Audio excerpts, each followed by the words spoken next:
नमस्कार, सलाम, सत श्री अकाल दोस्तों।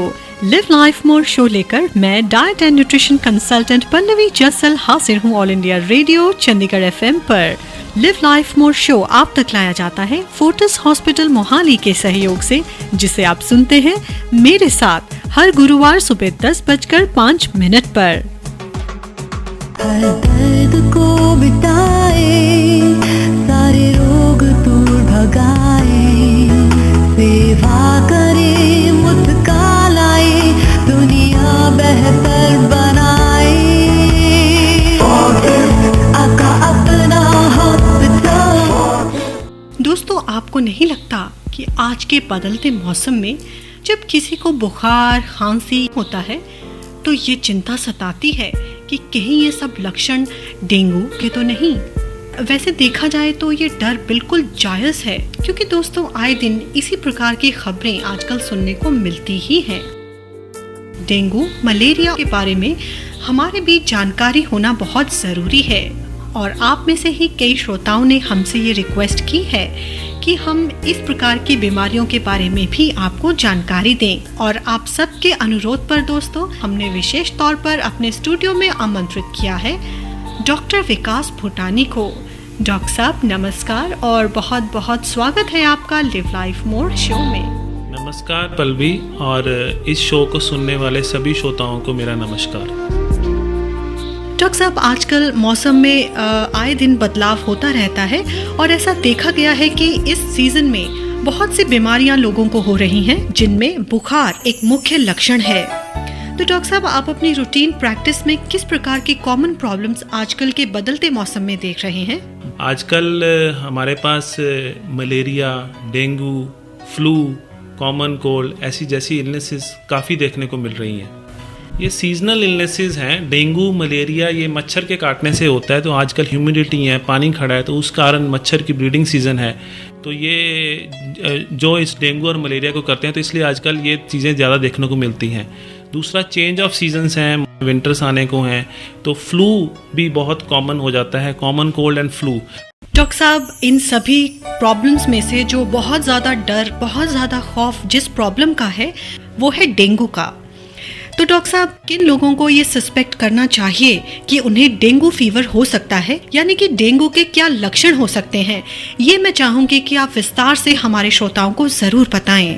डेंगू बुखार जो होता है वो हाई ग्रेड फीवर, पेशेंट को पहले हाई ग्रेड फीवर होगा, तेज़ बुखार होगा, साथ में बॉडी एक्स होंगी, डिफ्यूज बॉडी एक्स होंगी, बहुत ज़्यादा शरीर में दर्दें होंगी, क्योंकि और डेंगू का दूसरा नाम ब्रेकबोन फीवर भी कहा जाता है। इसके साथ साथ प्लेटलेट जो एक तरह का ब्लड कंपोनेंट है, ब्लड कंपोनेंट्स में आते हैं जैसे RBCs, WBC जिसको बोलता है, और तीसरा होता है प्लेटलेट्स।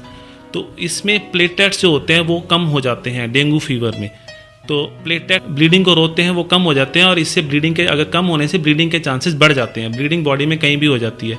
तो ये इसके मेन सिम्टम्स रहते हैं डेंगू के, fever, high grade fever, body aches और प्लेटलेट का कम हो जाना।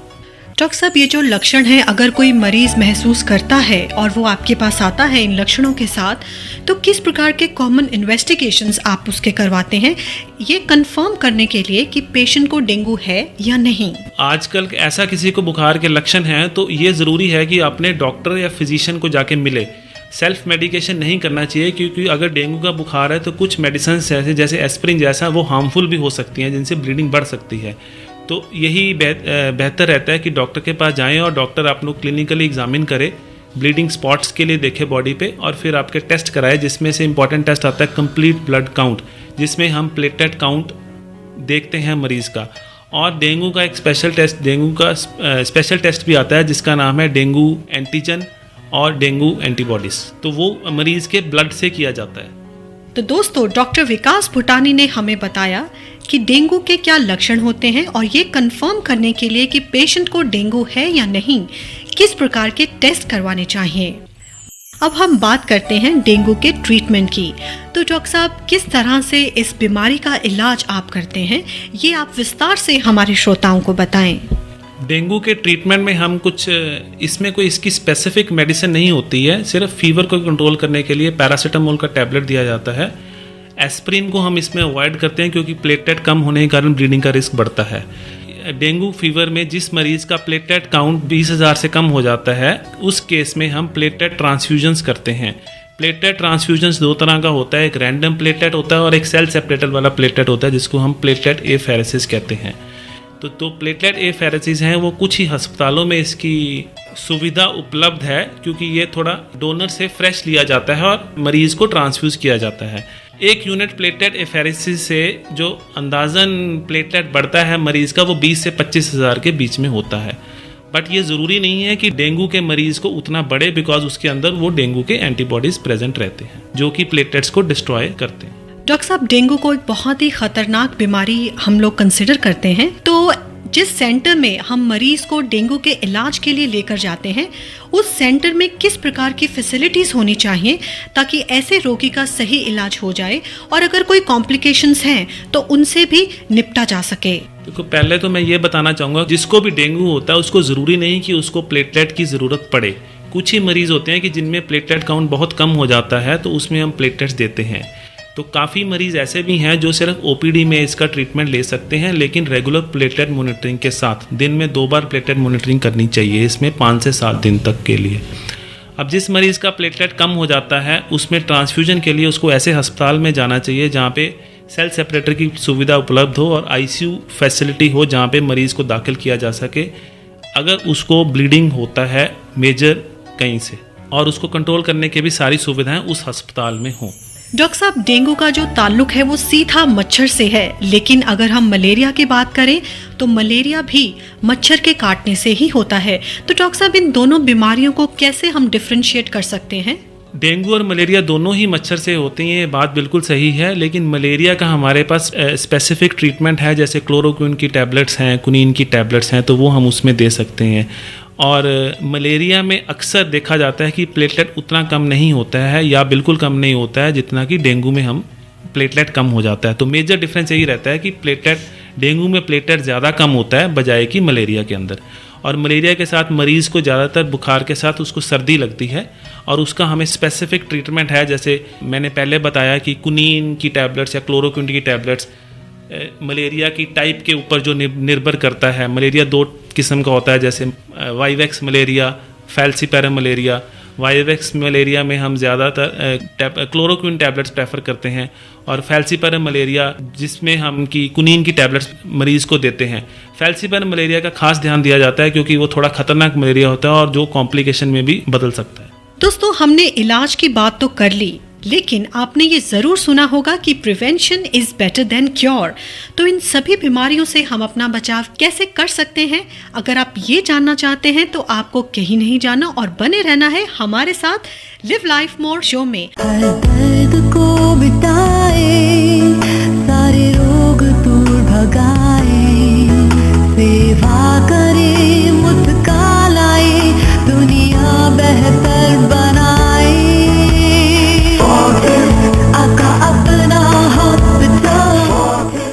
हमारे उन सभी श्रोताओं ने जिन्होंने अभी अभी all India radio Chandigarh FM tune किया है, मैं उन्हें बताना चाहूंगी कि आप सुन रहे हैं लिव लाइफ मोर शो और मैं हूं आपकी host, diet and nutrition consultant Pallavi Jasal. और आज हमारे विशेष मेहमान हैं डॉक्टर विकास भूटानी।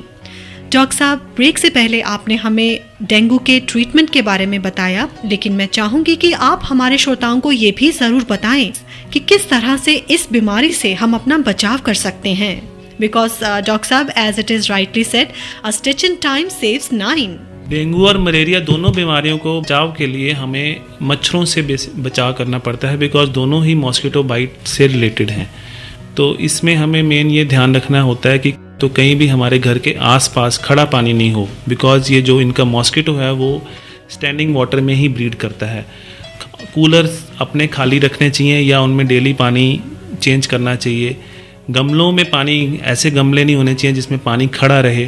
क्यारियों में पानी नहीं ज़्यादा खड़ा होना चाहिए। टायर्स लोगों के घर में पड़े रहते हैं, पुराने टायर जिसमें पानी रहता है और पानी उसमें खड़ा रहता है। तो ये सारे सोर्सेज हैं जिसमें ब्रीडिंग मॉस्किटो, ये मलेरिया और डेंगू के मॉस्किटो ब्रीड करते हैं। फिर ये जो मॉस्किटो है यूजुअली बाइट करता है during dusk and dawn, like early mornings and late evening, जो अक्सर टाइम है लोगों के वॉक करने का। पार्क्स के अंदर, तो ये ध्यान में रखना चाहिए उस टाइम कि फुल स्लीव कपड़े डाल के जाएं और प्रॉपर कवर करके वॉक करें। और अगर वो फिजिबल नहीं है या किसी को ज़्यादा लगता है कि फुल स्लीव नहीं डाल सकता, तो मॉस्किटो रिपेलेंट क्रीम्स यूज़ कर सकते हैं वॉक से जाने से पहले। और जैसे लक्षण पहले बताए हैं, अगर किसी को ऐसा लक्षण होते हैं बुखार के, तो अपने फिजिशियन, अपने डॉक्टर को जाके मिलें और सही जांच कराएं और उसका सही समय पे इलाज कराएं, ताकि दोनों ही बीमारियों की कॉम्प्लिकेशन से बच सकें। तो दोस्तों, जैसा कि डॉक्टर साहब ने कहा कि अगर कुछ सावधानियों को बरता जाए तो इस बीमारी को एक विराट रूप लेने से रोका जा सकता है। डॉक्टर साहब, इतनी महत्वपूर्ण जानकारी हमारे श्रोताओं को देने के लिए मैं लिव लाइफ मोर टीम और अपनी तरफ से आपका तहे दिल से धन्यवाद करती हूँ। Sir, thank you very much for joining us on today's live life more show. It was my pleasure to be here and be part of this wonderful show। और हमें लगता है कि आज हमने जो बातचीत की है और जो सावधानियां बताई हैं वो लोगों को काफ़ी फ़ायदेमंद होंगी। हर दर्द को मिटाए, सारे रोग दूर भगाए, सेवा करे मुस्काए, दुनिया बेहतर बनाए, आका अपना